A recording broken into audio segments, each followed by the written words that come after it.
How do you get perfect doneness on a roast? We've got the perfect technique for you.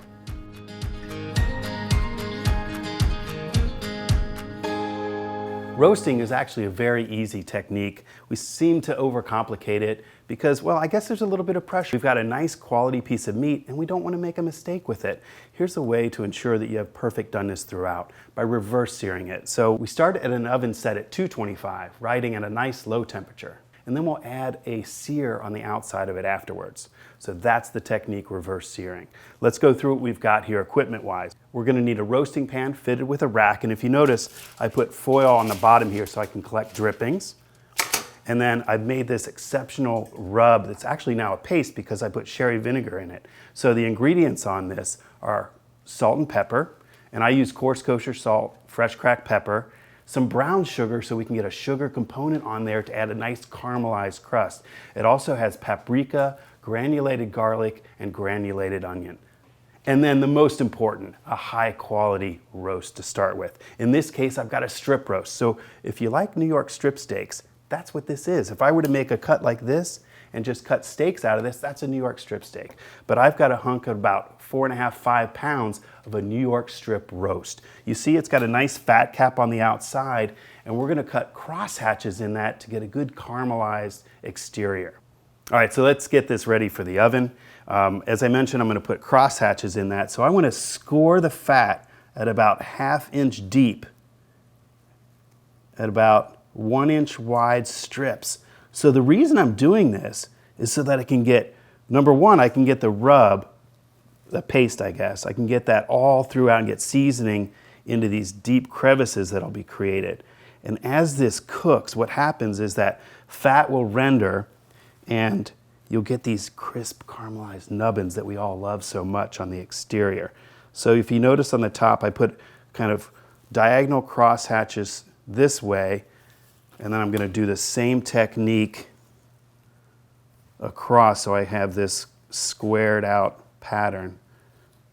Don't get too worried about precision on 1 inch across, but that's kind of the goal.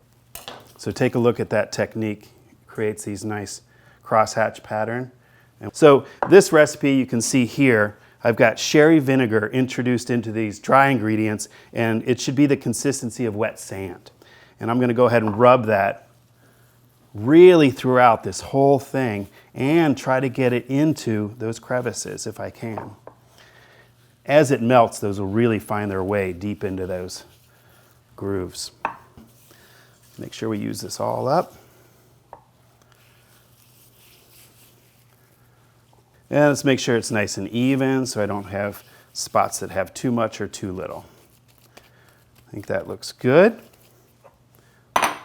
And we'll go ahead and put this in a roasting pan. You see I've got fitted with the rack so that any drippings will fall below. So we'll put it in an oven that's set at 225, nice and low.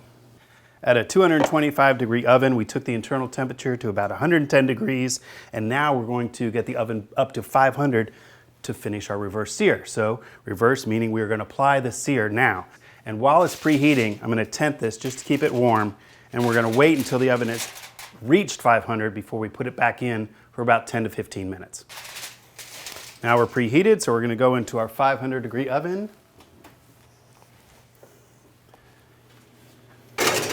And this is gonna get it nice and crispy.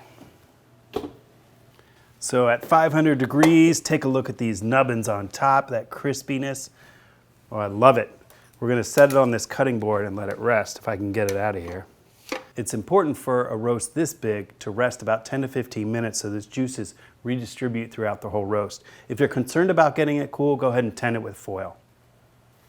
We're ready to slice into this gorgeous strip roast. Nice and thin. Boy, you can hear the crispiness on those exterior. Let's check that doneness. Oh, this is just gonna be better with each slice, you can just tell. Oh, look at that. So that's the definition of reverse sear.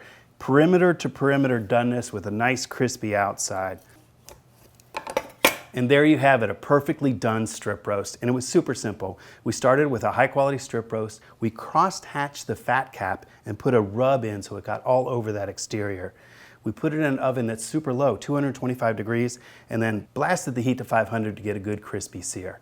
For more recipes and tips, go to certifiedangusbeef.com, including the recipe for this baby, reverse sear caramelized strip roast.